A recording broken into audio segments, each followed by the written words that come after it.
This is TED Talks, East Cordova Street, okay? So I don't know if this is the real TED Talks or this is, a fentanyl talk, but this is Sarah Blyth. I'm going to be critical of everything she says.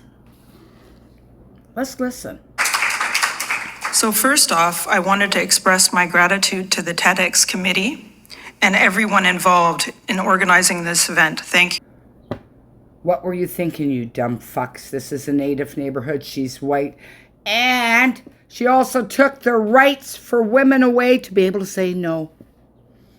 We have the highest sexual assaults in our neighborhood. We're forced to smell fentanyl. She keeps people on a disabled level so bad that it's hard to tell whether the Germany Second World War people, at some points is in worse condition. She keeps us all in danger. She's an unelected communist that took over the downtown east side. I dare her. I dare this dictator with her goons, her OPS goons, to try that to a white neighborhood. Hey, Sarah? How about an Asian neighborhood? An Asian neighborhood like the mayor's. You wouldn't be able to do that. Let's go back to listen to this despicable Part of this special day, and a big thanks to all of you who have joined us in person and online. My name is Sarah Blyth, and I'm a founder and executive director of the Overdose Prevention Society. Our organization was established in 2000.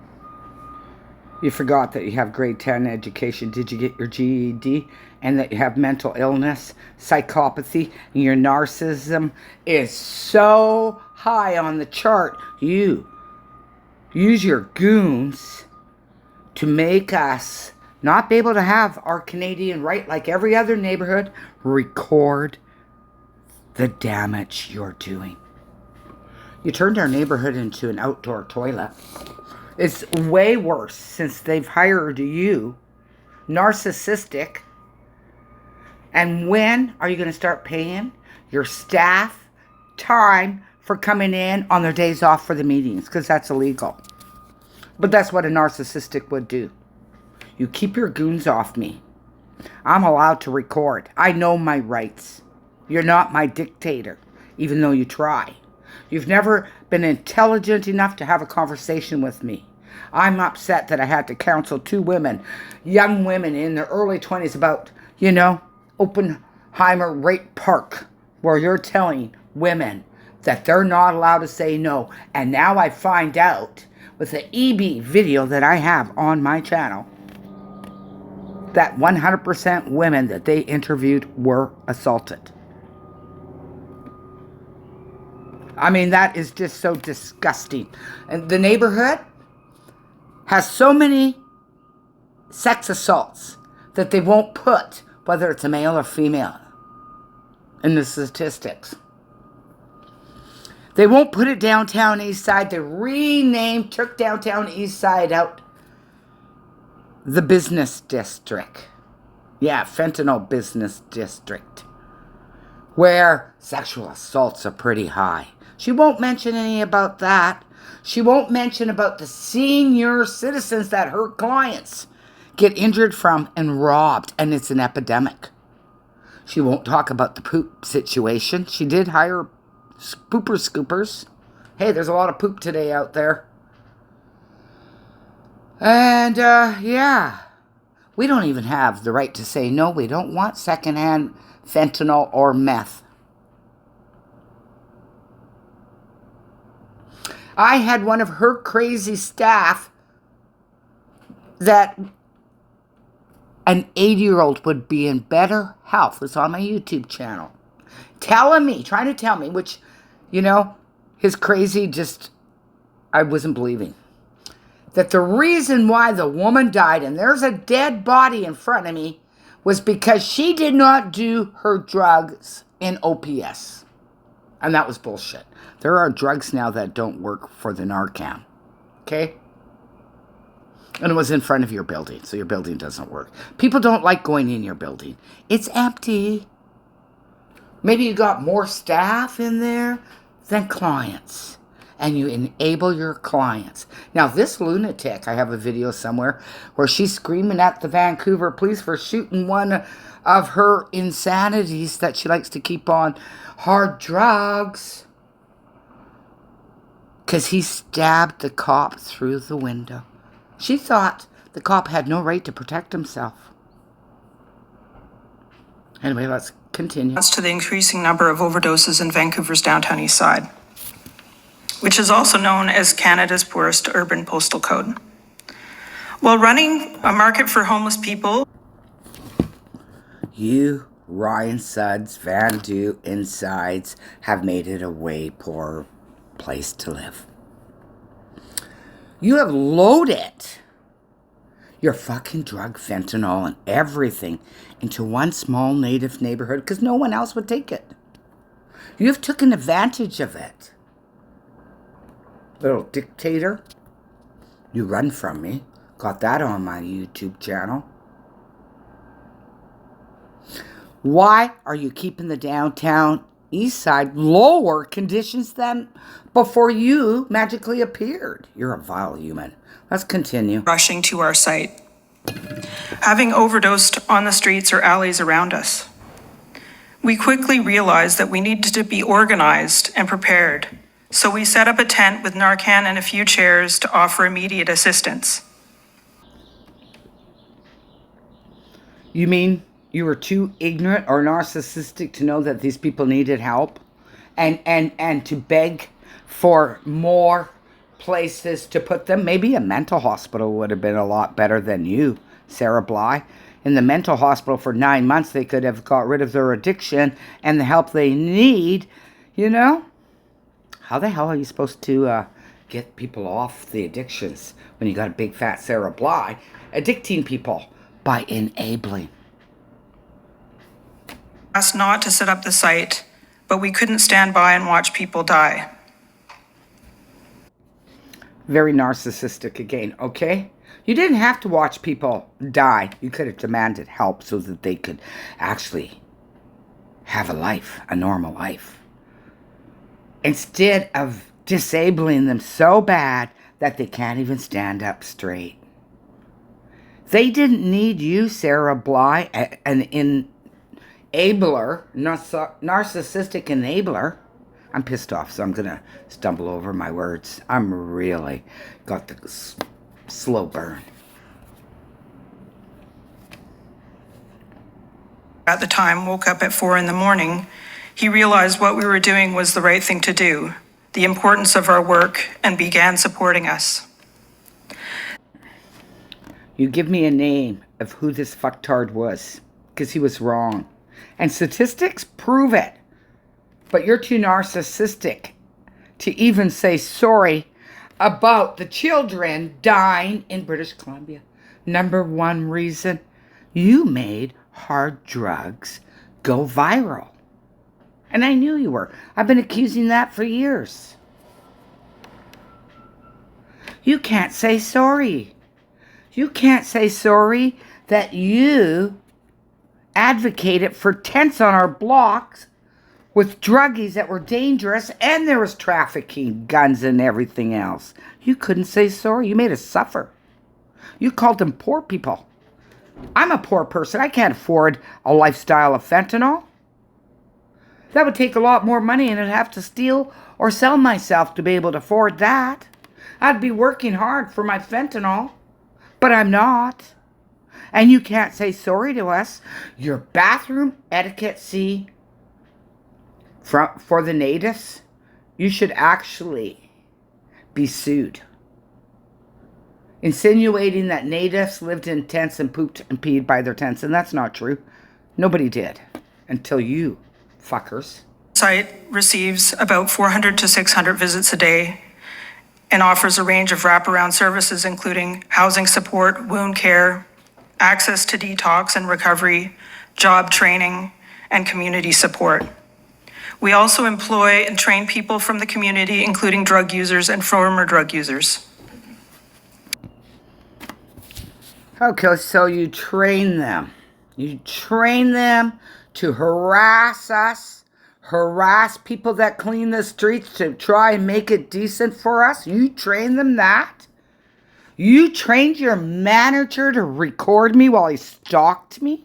Because I make videos of the shit show that you created, which is my legal right. It's an outdoor space.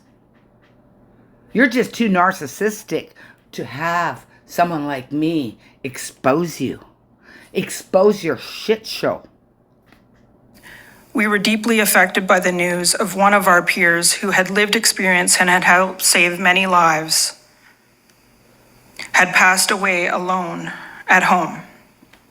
This tragic event led us to question how we could better support people living alone and prevent similar.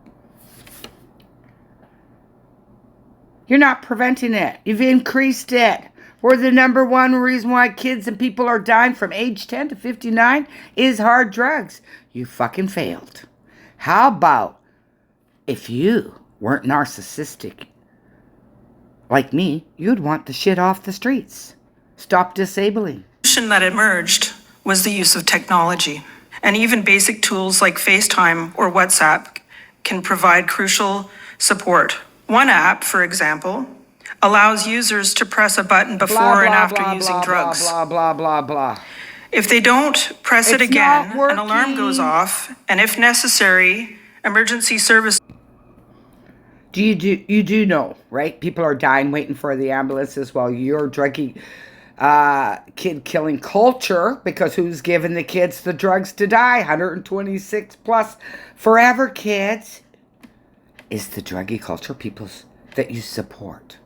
So not only have you created an ambulance situation when these people should have been locked up for 9 months getting the help they needed. Maybe some wouldn't be crippled. It cripples you, and you watch the people get crippled, their backs cripple over, and they never come normal. Then they need to be on fentanyl because of the pain. This app has already saved many lives. Our overdose prevention site is equipped with internet access and a phone booth, one of the last of its kind. While many people still get their news from newspapers, it's critical for homeless individuals to access up-to-date information, whether it's about... It's not hard. It's not hard to get access. You just need a cell phone, and all the homeless shelters have free internet. You're lying. I had no issue accessing. I can go to the library and access. What you're trying to say is I dumbed down my clients so much that now you got to feed them information because they're not capable of either retaining a cell phone or using the internet. Is that what you're really trying to say? Information can be life-saving.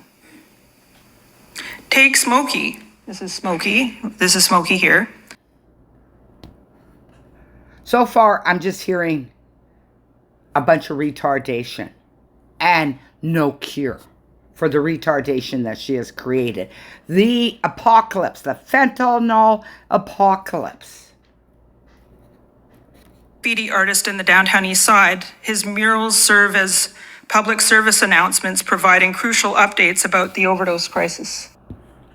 They trigger us. You make us feel, Smokey, that we live in a walking death funeral shit show, which we do. You know what really pisses me off? Is that when your druggy culture people take one of our people out, they don't get this. This is for a cliquey group of dedicated druggies that should have been locked up for 9 months. He doesn't even look healthy. Why have you not locked him up, Sarah? Why have you not locked him up for his own benefits and get him off the drugs? We're sick of knowing we live in a death cult fucking neighborhood with Smokey's shit. Our people die. They don't get anything. Information. He's essentially known as the Downtown East Side newspaper, and his work illustrates. Okay, so what you're telling me is that you have dumbed down people so much. You need someone to come and write on the walls and promote drugs.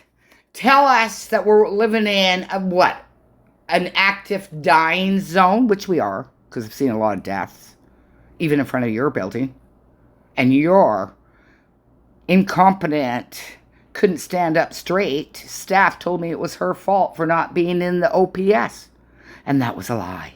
Because obviously we have drugs now that don't work with the kit. With the Narcan. And you know that. What a piece of crap. Thank God I got that on my YouTube. Bet you don't like me exposing that, hey Sarah? Creatively. Understanding the impact of the internet, I took on a challenge to experience life without it for 24 hours. This exercise made it clear. Okay, this is more retarded shit. We have internet down here. What she has done is got these people so fucked up on hard drugs they can no longer use the internet, and they gotta read big letters on our wall and remind all of us that coexist in the worst neighborhood that she's made way worse with her little poverty pimps. You know, made totally worse. We don't want to see that. We're sick of it. You dumb people down so much that they have to draw big artwork to say this person died, that person died, here's what's happening, because they're so fucked up they can't access the library anymore. We have a library down here. We have computer access down here. So, once again, she's talking about nothing. She's making something about nothing. Is for many. I also asked people in the downtown east side what it would be like if they had internet for 24 hours. What would they do? If their response was, oh my God, I'd be so happy to have internet. You're probably lying, because most people I know, and the druggies that were under my tent, they had internet watching my Debbie Hellion in the apocalypse. Under my window. This is nothing. Oh, they need internet. Shut the fuck up. We even have free Wi-Fi spots. Fill out job applications, housing applications, medical appointments, staying connected with their loved. No, they won't. You're lying again. They look horrible. They don't want anyone to see them. And that's why they don't want me to record the shit show that you've created. And as for jobs, you've disabled them so bad. Who can they apply at? Oh, only OPS. And they do hard drugs on the shift. You made them virtually unhireable outside of the neighborhood that you've made into a shit show, and we didn't elect you. Dictator, syringe. Or for opportunities for education, employment, and personal growth. It would allow them to stay informed. You know, if they had 9 months in a mental hospital, they could come out and walk into the library. They would look normal. Hopefully their back isn't totally ruined. But, you know, they don't have a chance. To say that we're too poor to have an internet here, and these people would keep in touch with their family. I get some of their family members getting in touch with me to get in touch with them, to call them, and they still don't call. There's free phones here. And the only reason why people don't have cell phones is because either they sold it for hard drugs or somebody stole it. Which happens. I've had my cell phone, $2,000, stolen from one of your druggy culture people just trying to get in the building that you made. Oh, and during the pandemic, I have to find my video clip. I had to phone the COVID police on you. You parked your big, giant, yellow oops tent right next to our senior citizen building. So not only did we not get 6 feet, you thought you were above that. No, we didn't have 6 feet, folks, coming out of our building. And we had her dangerous lunatic buddies that didn't like to move out of the way for wheelchair access people or dog strollers. Nope. They were ignorant, and we had to inhale their fentanyl. But when I phoned her, move your damn tent. And still, she didn't. So I did phone the COVID police. I phoned the COVID police on her. And they came, and they told that ignorant, narcissistic, you can't have your oops tent here. Fucktard. Access to. In 2010, Vancouver developed Van Wi-Fi. It covers off some parts of the city, but not the downtown. There are several ways for cities to improve. She's got something else to say. Crucial to address gaps and extend coverage to underserved areas. Internet can transform lives. It can save seniors by enabling them to call for help through devices like Alexa. Are you kidding me? Your druggy culture people, kid-killing culture people are taking out my senior citizen people. They're bopping them on the head. They're making the newspapers. Some of them, most of them are too scared to phone the police. Plus, your staff think we don't have a right to phone the police when you guys don't behave appropriate. Like stealing, blah, blah, blah. No. But you phone the police on me. And obviously, they didn't come to my door because it was a nothing burger. Yes, it was, folks. It was a nothing burger. Probably don't like me exposing you on Twitter, do you? Probably not. Now she's going to... I just looked up a little bit further. She's going to be talking about the children in the supportive housing with the drug addicts. Now, let me tell you, folks, what's really happening in these buildings.